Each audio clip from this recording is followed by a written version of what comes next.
सो chat box में अपनी attendance जरूर लगा दो। और बेटे अपना प्लीज जिन्होंने लॉगिन किया है अपने नाम के आगे रोल नंबर लिख लो। अगर रोज मिट जाता है आपका रोल नंबर तो रोज लिख लिया करो ज्वाइन करते टाइम, राइट। चलो सो हम लोग कर रहे थे एटॉमिक साइज के बारे में बात। पीरियोडिक प्रॉपर्टीज का पहली पीरियोडिक प्रॉपर्टी हम लोग डिस्कस कर रहे थे और पहली पीरियोडिक प्रॉपर्टी है हमारी एटॉमिक रेडियाई या एटॉमिक साइज, है ना। तो एटॉमिक रेडियाई या एटॉमिक साइज के बारे में हम लोग बात कर रहे थे कि जो एटम का रेडियस है, एक्चुअली जो एटॉमिक रेडियस है उसको हम ये कह सकते हैं कि it is the distance of outermost electron from the nucleus, that is known as atomic radius, right।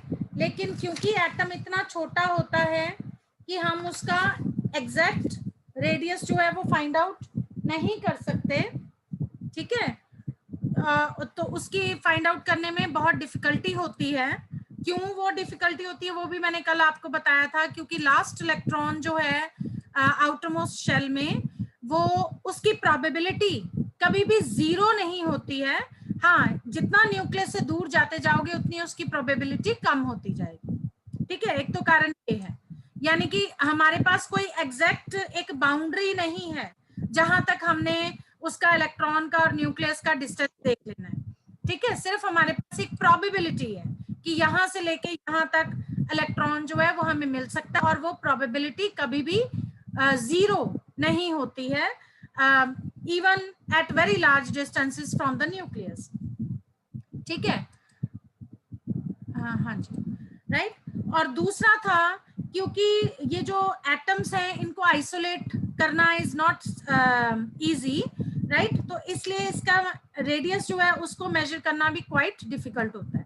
तो उसके लिए हम क्या करते हैं, इफेक्टिव एटॉमिक रेडियस देखते हैं, जो हमने कल बात भी की थी। इफेक्टिव एटॉमिक रेडियस देखने का मतलब है कि जो डिस्टेंस ऑफ क्लोजेस्ट अप्रोच है of one atom to another atom, ठीक है, in a given bonding situation, that is known as effective effective atomic radius। और उस effective atomic radius को calculate करने के लिए हम लोग जो atomic radius लेते हैं वो कौन कौन सा होता है। covalent radius, ये मैं पीछे दिखाऊं आपको, हमने कल नहीं परसों यही डिस्कस किया था। सो ये था, ठीक है, covalent radius, van der Waals radius, metallic radius, ionic radius. तो हमने इनमें बात करनी है एटॉमिक रेडियस या एटॉमिक साइज के बारे में, यानी कि ये इफेक्टिव एटॉमिक साइज है, right. So this is the effective size, atom size, right. So covalent radius हमने कल परसों डिस्कस किया था कि कोवेलेंट रेडियस क्या होता है। जब दो एटम्स आपस में कंबाइन करते हैं तो उनके बीच में एक कोवेलेंट बॉन्ड बनता है। वो जो क्लोजेस्ट अप्रोच है दो एटम्स की, उस क्लोजेस्ट अप्रोच को हम कहते हैं इंटरन्यूक्लियर डिस्टेंस। उस इंटरन्यूक्लियर डिस्टेंस का half, that is equal to covalent radius. और ये हमने एक एग्जांपल हाइड्रोजन का भी लेके करा था, ठीक है, कि हाइड्रोजन एटम, एक हाइड्रोजन का एटॉमिक ऑर्बिटल दूसरे हाइड्रोजन के एटॉमिक ऑर्बिटल के साथ जब ओवरलैप करता है तो कोवेलेंट बॉन्ड बनता है। तो ये जो इंटरन्यूक्लियर डिस्टेंस है एक हाइड्रोजन के सेंटर से लेके दूसरे हाइड्रोजन के न्यूक्लियस के सेंटर तक, this is known as internuclear distance. और इस इंटरन्यूक्लियर डिस्टेंस का half, that is equal to covalent radius, ठीक है। और इसका एग्जांपल भी हमने किया था 0.74 अगर इंटरन्यूक्लियर डिस्टेंस है हाइड्रोजन का between hydrogen atom, then half of 0.74 is covalent radius of hydrogen atom, ठीक है। तो यहां तक हम लोगों ने किया था।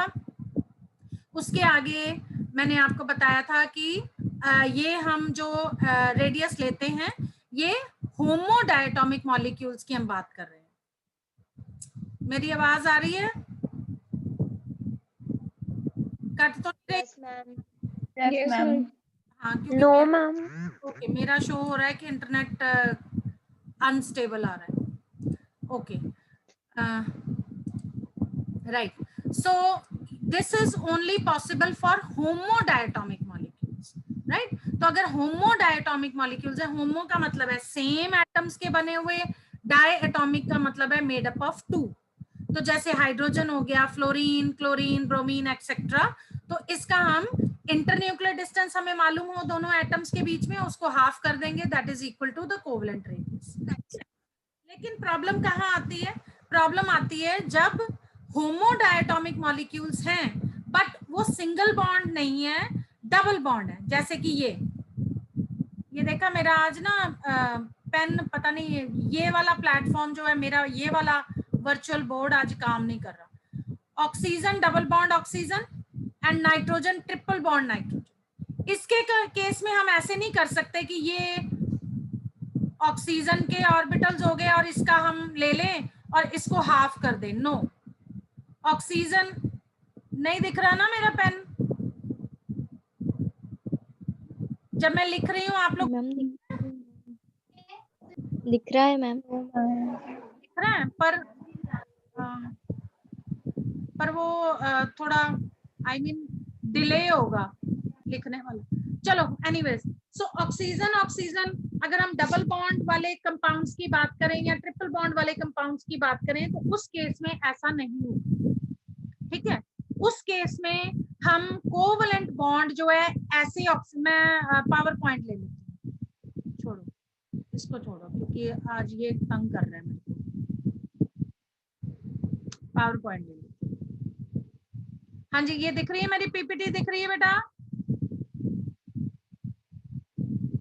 PPT share? Yes ma'am. Yes ma'am. So this is periodic property.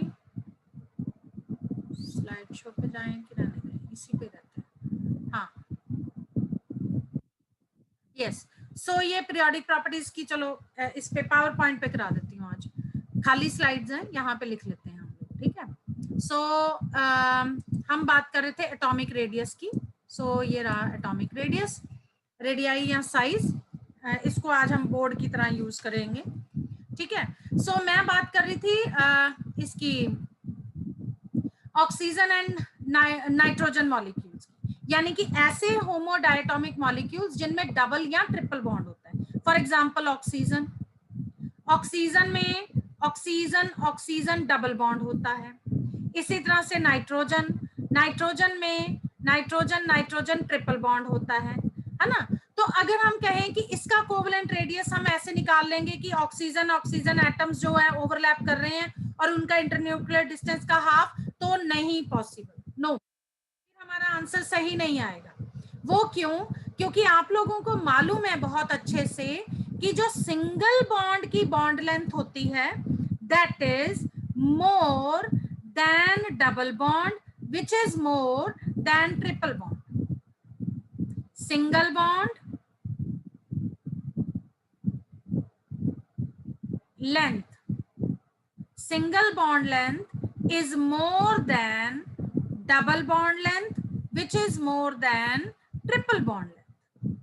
तो वो ट्रिपल के डबल से ज्यादा होगी सिंगल की, डबल की ज्यादा होगी ट्रिपल से।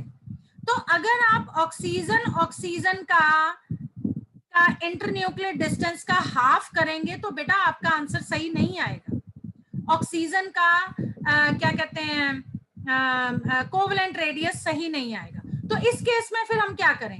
इस केस में फिर हम क्या करते हैं, हम ऑक्सीजन या नाइट्रोजन या इस तरह के कोई भी कंपाउंड, उनको हम लेते हैं ऐसे किसी और एटम के साथ बॉन्डेड सिचुएशन में जहां पे वो सिंगल बॉन्ड बना रहे हो, जहां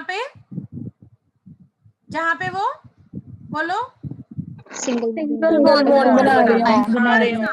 फॉर एग्जाम्पल अगर मुझे नाइट्रोजन का कोवेलेंट रेडियस निकालना है, कोवेलेंट रेडियस ऑफ नाइट्रोजन, है ना, तो मैं nitrogen nitrogen double bond triple bond वाला नहीं लूंगी, यानी नाइट्रोजन मॉलिक्यूल नहीं लूंगी, मैं CN वाला कोई ऐसा कंपाउंड ले लूंगी जिसमें कार्बन और नाइट्रोजन के बीच में सिंगल बॉन्ड है, ठीक है। अब अगर मुझे इसका इंटरन्यूक्लियर डिस्टेंस मालूम है, अगर मुझे इसका इंटरन्यूक्लियर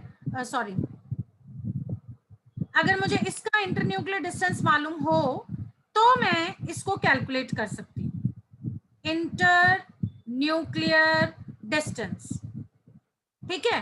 अब उसके लिए क्या फॉर्मूला होगा?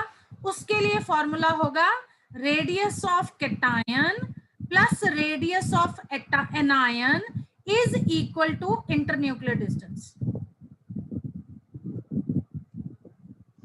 Is equal to internuclear distance. अब वो इंटरन्यूक्लियर डिस्टेंस के बराबर होगा, ठीक है, राइट। तो दोनों में से एक तो हमें दोनों का इंटरन्यूक्लियर डिस्टेंस मालूम होगा, राइट। कार्बन का कोवलेंट रेडियस हम निकाल सकते हैं पहला वाला फॉर्मूला लगा के, राइट। तो उसका भी हमारे पास होगा। तो नाइट्रोजन का कैसे निकालेंगे? दो उसको माइनस करके। फॉर एग्जाम्पल यहाँ पे मेरे पास कैटायन का रेडियस है प्लस मुझे नाइट्रोजन का कैटायन एनायन ले लो या ए बी ले लो, आप यहाँ कंफ्यूज ही ना हो जाना कि कौन सा यहाँ कैटायन है कौन सा एनायन है। सॉरी, मैं ये ले लेती हूँ, ऐसे कर लेती हूँ। For example A plus B that is equal to internuclear distance. तो अगर आपके पास ए का कोवलेंट रेडियस है, you can find the covalent radius of B. कैसे? Internuclear distance minus B. या ए का निकालना है तो बी का आप माइनस कर सकते हो, बी का निकालना है तो ए का माइनस कर सकते हो। Is that clear? तो इस तरीके से हम लोग हेट्रो डायएटॉमिक मॉलिक्यूल्स का कोवलेंट रेडियस कैलकुलेट कर सकते हैं। Hetero diatomic molecules, hetero diatomic molecules. अब कोई मुझे बताएगा what do you mean by hetero diatomic molecules? What do you mean by hetero molecules? Ma'am different atoms हो। आज मैं ना ग्लिटर वाले पेन यूज कर रही हूँ, देखो थोड़ा शाइनिंग शाइनिंग दिख रहे हैं कि नहीं? Yes ma'am. हाँ, आज मेरे को शौक है कि मैं ग्लिटर वाला पेन यूज करूंगी। हाँ, सो हेट्रो डायएटॉमिक मॉलिक्यूल्स कौन से होते हैं? जिनमें दो या दो से ज्यादा डिफरेंट, डायएटॉमिक है तो नेचुरली दो, हेट्रो का मतलब हुआ डिफरेंट, तो जिसमें दो डिफरेंट एटम्स लगे हों उसको हम हेट्रो डायएटॉमिक मॉलिक्यूल कहते हैं। फॉर एग्जांपल HCl, ये नहीं अच्छा है ना ये वाला कलर, आपको दिख रहा है ये वाला कलर? यस मैम, थोड़ा लाइट दिख रहा है। यस मैम, थोड़ा लाइट दिख रहा है। ओके, चेंज कर लेती हूँ फिर मैं, right. So for example HCl हो गया, राइट, HI हो गया, HF हो गया। एग्जांपल इससे लिख देती हूँ फिर मैं चेंज कर देती हूँ, ठीक है। HBr हो गया, ये वाले, ये नहीं अच्छा कलर, चेंज करते हैं कलर। सो कोई और कलर ले लेते हैं, ये ले लेते हैं, अब ग्लिटर वाला नहीं लिया। सो इस केस में अब जो हेट्रो रेडियस आपको निकालना है तो आप ये कर सकते हैं कि रेडियस ऑफ यानी आर का मतलब यहाँ पे हो गया internuclear distance of HCl will be equal to the radius of hydrogen plus radius of chlorine, radius of hydrogen plus radius of chlorine, ठीक है। तो अगर आपको HCl का इंटरन्यूक्लियर डिस्टेंस मालूम है, फॉर एग्जांपल अगर ये हमारे पास है हाइड्रोजन, ये हमारे पास है क्लोरीन का एटॉमिक ऑर्बिटल, तो जब इन्होंने ओवरलैप करके कोवलेंट बॉन्ड बनाया तो इनके बीच का ये जो इंटरन्यूक्लियर डिस्टेंस है दिस, लेकिन हम इसको हाफ नहीं कर सकते, बताओ क्यों? मैं यहाँ पे ये नहीं कह सकती कि इसका कोवलेंट रेडियस जो है आप इसका इंटरन्यूक्लियर डिस्टेंस डिवाइडेड बाय 2 कर लो, no, that will be wrong. Why? Why ma'am? क्योंकि एक एटम बड़ा है, एक छोटा है।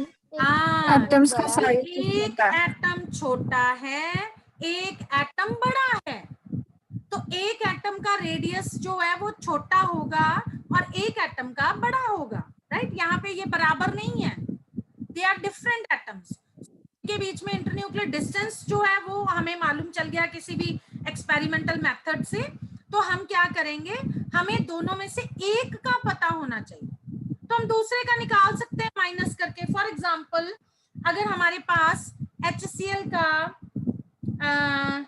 एटॉमिक रेडियस है 1.36, एटॉमिक रेडियस इज 1.36 और हाइड्रोजन का आपको याद है हमने पीछे निकाला था परसों, कितना निकाला था?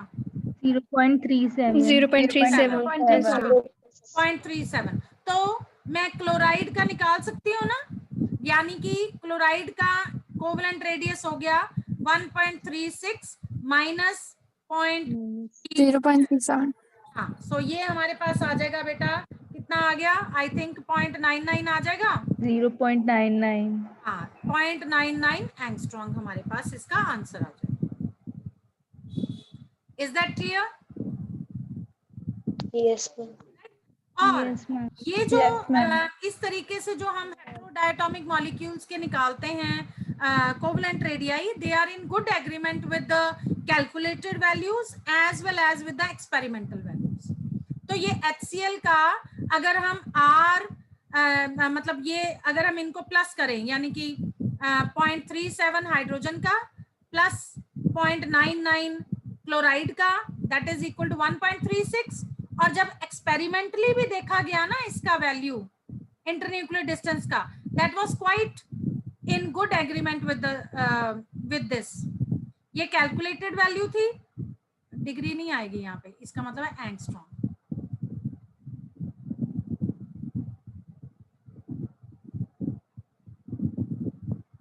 हाँ जी, ठीक है। सो ये कैलकुलेटेड वैल्यू थी, कैलकुलेटेड, ठीक है, यानी कि थ्योरेटिकली हमारे पास आई, और जो एक्सपेरिमेंटल वैल्यू है वो ये है। So both are in good agreement, बहुत ज्यादा फर्क नहीं है, ठीक है। सो इस तरीके से आप कोवलेंट रेडियस निकाल सकते हो फॉर हेटेरोडायटोमिक मॉलिक्यूल्स आल्सो, राइट। और जैसे मैंने अभी आपको बताया कि फॉर डबल बॉन्ड के लिए आप लोग उस एटम का अगर आपको निकालना है तो हम ऐसा मॉलिक्यूल चूज करेंगे जिसमें कि वो वाला एटम जो है वो सिंगल बॉन्ड के साथ किसी एटम के साथ जुड़ा हो, बजाय डबल और ट्रिपल के। आई होप इतना समझ में आया। मैं आगे चलूं, इसमें हमें ज्यादा टाइम वेस्ट करने की जरूरत नहीं है क्योंकि आगे बहुत कुछ है रीजनिंग वाले क्वेश्चंस में। Is it okay? Yes, ma'am. आगे चलूं? Yes ma'am. Yes ma'am. Okay, slide लेने लो, फिर 2-3 स्लाइड्स ले लेती हूँ, फिर मैं आगे चलती हूँ। चलो, सो मैं स्लाइड शो पे कर देती हूँ, इस पे मुझे मजा नहीं आ रहा लिखने का, आपको भी ज्यादा बड़ी स्क्रीन दिखाई दे रही। सो दिख रही है भाई सबको स्क्रीन? ठीक है, चलो। Yes, ma'am. यस। है मल्टीपल बॉन्डेड एटम्स की, पर ये है कि इसमें मैं कलर नहीं चेंज कर पाऊंगी फिर पेन का। ये क्या हुआ? हाँ जी, नहीं, मैं वापस चलती हूँ, नहीं आ रहा सही। हाँ, इसी पे ठीक है। हाँ जी, अब हम बेटा बात करेंगे मल्टीपल बॉन्डेड एटम्स की। मल्टीपल बॉन्डेड जैसे मैंने पहले भी बोला, ऑक्सीजन हो गया, नाइट्रोजन हो गया, एक्सेट्रा, ठीक है। सो ये वाला कलर ले लेते हैं, पिंक कलर लेते हैं, right. So multiple bond radii,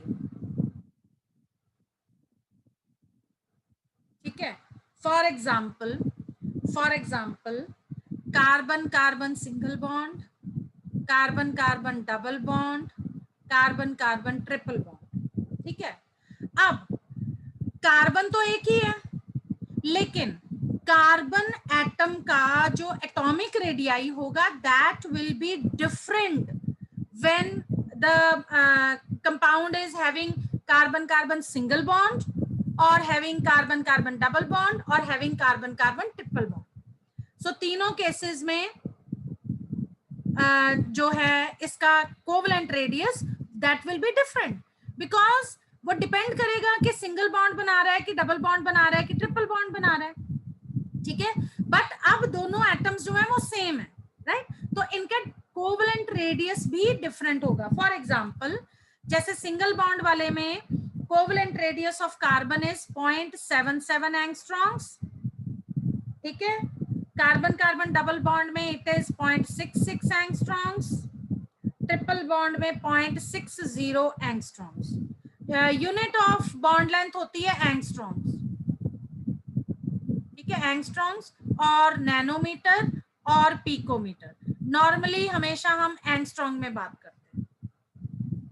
is that okay? समझ में आया? ठीक है। Yes. Yes, ma'am. कार्बन का कोवलेंट वो है रेडियस, दैट इज डिफरेंट। जब कार्बन कार्बन सिंगल बॉन्ड है तब रेडियस डिफरेंट है, डबल बॉन्ड है तो और थोड़ा छोटा हो गया, ट्रिपल बॉन्ड है तो और छोटा हो गया। कोई मुझे बताएगा क्यों?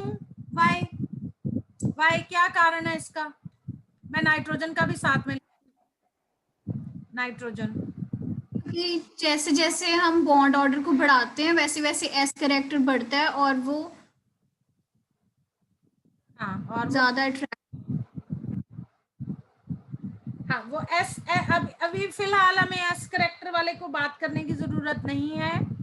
हम ये कह सकते हैं, ठीक है, आपने कोशिश की आंसर देने की।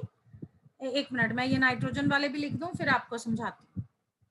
उसका सिंपल सा कारण ये है कि मैंने अभी आपको पिछली स्लाइड में बताया था कि जो सिंगल बॉन्ड है उसकी बॉन्ड लेंथ ज्यादा होती है than double bond than triple bond.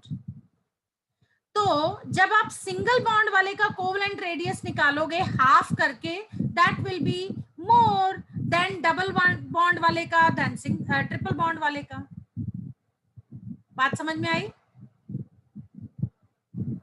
Yes. Yes, ma'am. ठीक है, सिंगल बॉन्ड जो है उसकी बॉन्ड लेंथ ज्यादा है, जब आप उसका हाफ करोगे तो उसका आंसर ज्यादा ही आएगा।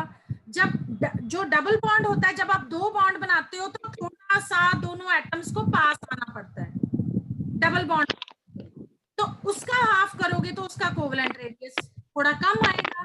ट्रिपल बॉन्ड बनाने के लिए दो एटम्स को और पास आना पड़ता है, और पास में आना पड़ता है, यानी कि ट्रिपल बॉन्ड जो है उसकी बॉन्ड लेंथ कम है, तो उसका हाफ करोगे तो नेचुरली उसकी वैल्यू कम आएगी। समझ में आया?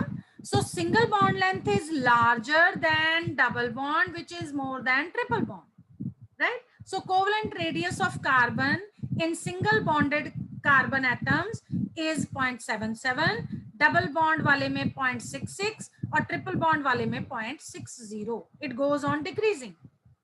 सिमिलरली आप नाइट्रोजन वाले में देखो, nitrogen single bond 0.70 angstroms, double bond 0.60 angstroms, triple bond 0.55 angstroms. So तीनों में डिफरेंट है नेचुरली, क्योंकि सिंगल बॉन्ड लेंथ ज्यादा होती है, डबल बॉन्ड लेंथ कम होती है, ट्रिपल बॉन्ड लेंथ और कम होती है, तो कोवलेंट रेडियस भी, इसका मतलब है covalent radius is directly proportional to what? Bond length. Bond length भी और बॉन्ड ऑर्डर भी एक, नहीं बॉन्ड ऑर्डर नहीं, bond length directly proportional to. बेटा राजवीर देखो व्हाट्सएप पे कौन बच्चा कह रहा है, उसको कहो रीट्राई करे bond length. Okay, ma'am. So covalent radius is directly proportional to bond length. Is it okay? Right? ठीक है। So अब आती है बात कि कोवलेंट रेडियस और कौन कौन से फैक्टर्स के ऊपर डिपेंड करता है। So now next topic is hybridization. आज मेरा पेन बहुत तंग कर रहा है मुझको। Hybridization and atomic radius, hybridization and atomic. मुझे लग रहा है जब मैं लिख रही हूं तो आपको शायद देर बाद दिखाई दे रहा होगा। हाँ जी, कि दिख रहा है? दिख रहा है ma'am. Okay okay. So hybridisation and atomic radius. So ठीक है, अब इनके बीच में क्या रिलेशनशिप है? अब वो आंसर आएगा, वो जो बच्चे ने अभी आंसर दिया था कि एस करेक्ट डिक्रीज होगा तो कोवलेंट रेडियस भी डिक्रीज होगा। Now it will depend upon hybridization. अब मुझे ये बताओ कि कितने बच्चों को पता है व्हाट इज हाइब्रिडाइजेशन। वैसे आप लोगों ने ऑर्गेनिक में कर ली है, ऑर्गेनिक में पहला चैप्टर ही ये था, basic concepts of organic. Yes ma'am. उसमें आपने हाइब्रिडाइजेशन की है ना, की है ना। So what is hybridization? Yes ma'am. Hybridization का मैं भी अपनी तरफ से थोड़ा सा जस्ट उसको टच कर देती हूँ बताने के लिए।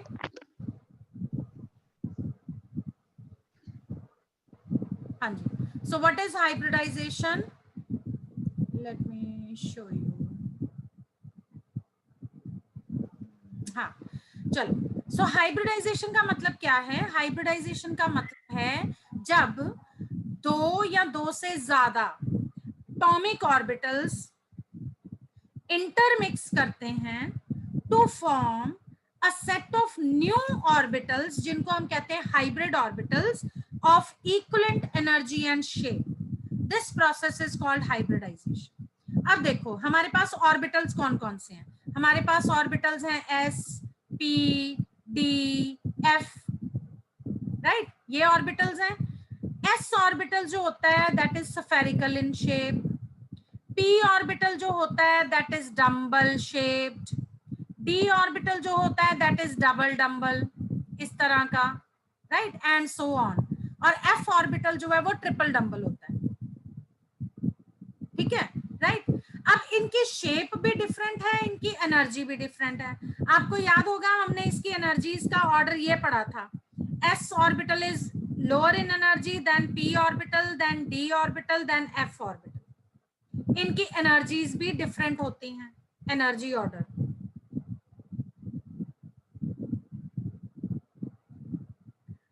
आज ये बहुत पेन खराब है।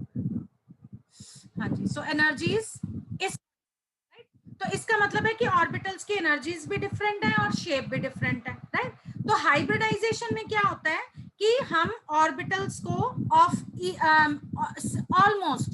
ऑलमोस्ट सिमिलर एनर्जीज वाले ऑर्बिटल्स को हम ओवरलैप करते हैं, इंटरमिक्स करते हैं to form a set of new orbitals, जिनको हम कहते हैं hybrid orbitals, which are called hybrid orbitals, and the process is known as hybridization. So मैं बहुत ज्यादा डिटेल में नहीं जाऊंगी क्योंकि ये आपने चैप्टर जो है वो ऑर्गेनिक केमिस्ट्री में कर लिया हुआ है, राइट। अब हाइब्रिडाइजेशन की टाइप्स कौन कौन सी हैं? sp, sp2, sp3, ठीक है, आगे भी हैं, आगे भी हैं, dsp2, sp3d, sp3d, sp3d2, sp3d3, right. तो ये सारी हाइब्रिडाइजेशन आप लोगों ने पढ़ी। अब जहां पे हमने बात की थी कार्बन कार्बन सिंगल बॉन्ड, जो कार्बन कार्बन या सिंगल बॉन्ड वाले जितने कंपाउंड्स होते हैं, खास करके मैं कार्बन की बात कर रही हूं, उसकी हाइब्रिडाइजेशन होती है sp3। Carbon carbon double bond वाले कंपाउंड्स में हाइब्रिडाइजेशन कार्बन की होती है sp2। Carbon carbon triple bond वाले कंपाउंड में हाइब्रिडाइजेशन होती है sp, ठीक है, राइट। अब वो जो बच्चे ने आंसर दिया था कि s करेक्टर जो है इट गोज ऑन इंक्रीजिंग और नेचुरली जो कोवेलेंट रेडियस है it goes on decreasing. Now why is that so? उसका कारण ये है, आप देखो sp3 हाइब्रिडाइजेशन जिसमें है कार्बन कार्बन सिंगल बॉन्ड वाले कंपाउंड में, ठीक है, इसका मतलब है sp3 का मतलब हुआ एक s ऑर्बिटल और p3 का मतलब हुआ ये 2p ऑर्बिटल है सपोज, ठीक है, ये 2s ऑर्बिटल है। तो इसका मतलब है कि ये एक s और 3 p ऑर्बिटल्स आपस में इंटरमिक्स करेंगे और इन सब के पास एक फ्री इलेक्ट्रॉन, अनपेयर्ड इलेक्ट्रॉन है, राइट। सो ये आपस में इंटरमिक्स होंगे। बेटा एक सेकेंड मेरे को जरूर दो।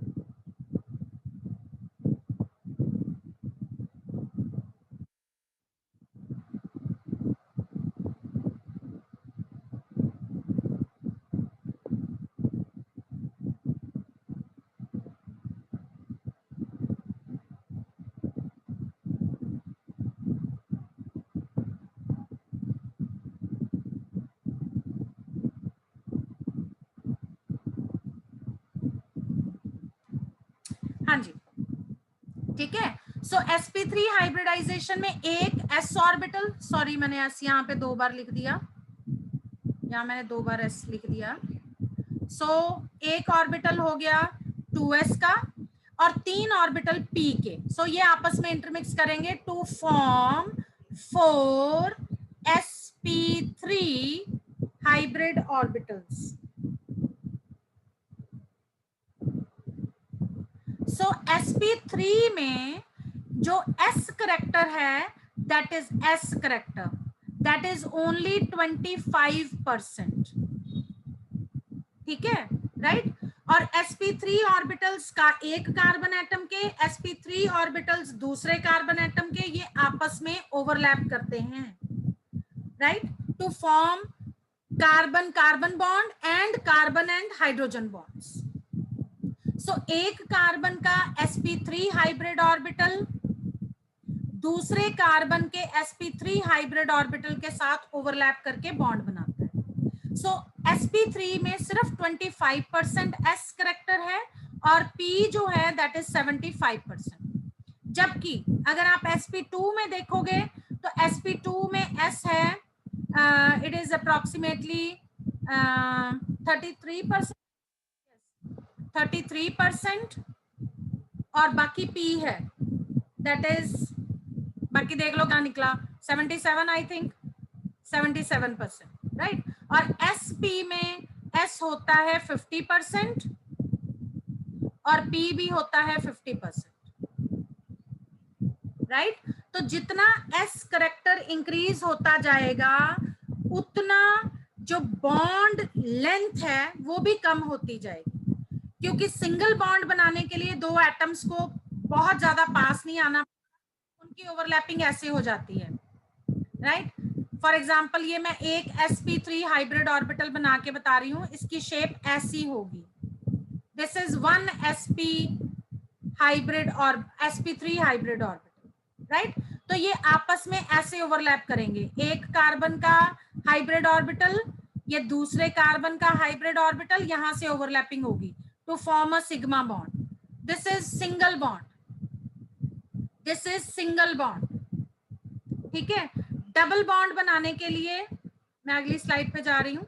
डबल बॉन्ड कैसे बनता है, कार्बन कार्बन डबल बॉन्ड बनाना है तो नेचुरली एक कार्बन हेड ऑन ओवरलैपिंग करेगा दूसरे कार्बन के साथ, और ये कौन सा ऑर्बिटल है इसका, sp2।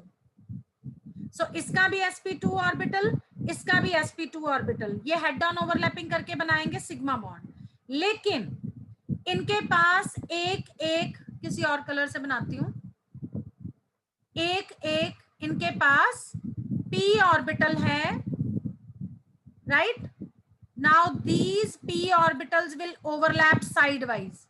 ये वाले ऑर्बिटल जो हैं ये इस तरह से साइड वाइज ओवरलैप करेंगे, ऊपर वाले लोब्स ऊपर वाले के साथ, नीचे वाले लोब्स नीचे वाले के साथ, to form, this is called pi bond. जब भी एक पाई बॉन्ड बनता है बेटा उसमें 2 इलेक्ट्रॉन क्लाउड्स होते हैं, it has 2 electron clouds, 1 pi bond, 2 electron cloud, one above the plane and one below the plane, ठीक है। तो दो एटम्स को पाई बॉन्ड बनाने के लिए, क्योंकि साइड वाइज ओवरलैपिंग हो रही है तो उसको थोड़ा पास आना पड़ेगा, नेचुरली पास आएगा तो बॉन्ड लेंथ कम हो जाएगी। आई होप आप लोगों को इतना समझ में आया, इतना समझ, यस मैम। इसी तरह से, हाँ इसी तरह से जब आप कार्बन कार्बन ट्रिपल बॉन्ड की बात करते हो तो उसमें नेचुरली जो कार्बन कार्बन बॉन्ड है पहले तो ऐसे ही बनेगा by overlapping of sp orbitals of one carbon with sp orbital of another carbon, ये सिग्मा बॉन्ड बन गया। अब इस कार्बन के पास, ये मैं एक दोबारा से आप लोगों को हाइब्रिडाइजेशन की थोड़ी सी बता रही हूँ।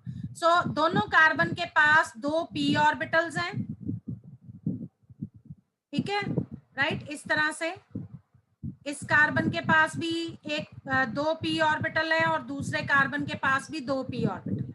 अब ये 2 p ऑर्बिटल जो है ये साइड वाइज ओवरलैपिंग करेंगे, किसी और कलर से दिखाती हूं मैं ओवरलैपिंग।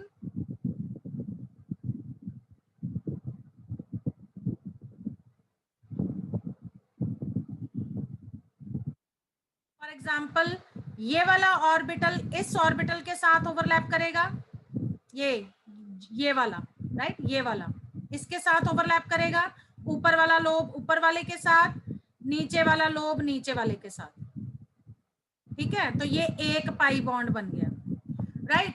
अब इसको नेचुरली दूसरे पी ऑर्बिटल्स को भी ओवरलैप करना है, तो ये वाला ऑर्बिटल इसके साथ ओवरलैप करेगा ऊपर वाले लोब के साथ, और नीचे वाला नीचे वाले के साथ, तो ये दूसरा पाई बॉन्ड बन गया।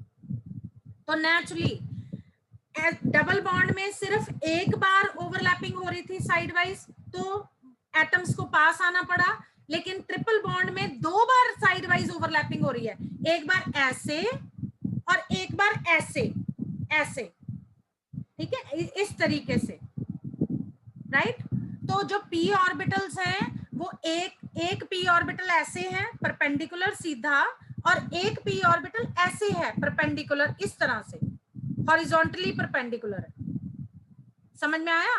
ठीक है। तो जो इस तरह वाले ऑर्बिटल्स हैं वो ऐसे ओवरलैप करेंगे, ऊपर वाले के साथ, नीचे वाला नीचे वाले के साथ, ठीक है। जो इस तरह वाले पी ऑर्बिटल्स हैं वो इधर से साइड वाइज ओवरलैप करेंगे, आगे वाले लोब्स आगे वाले के साथ, पीछे वाले लोब पीछे के साथ। समझ में आया?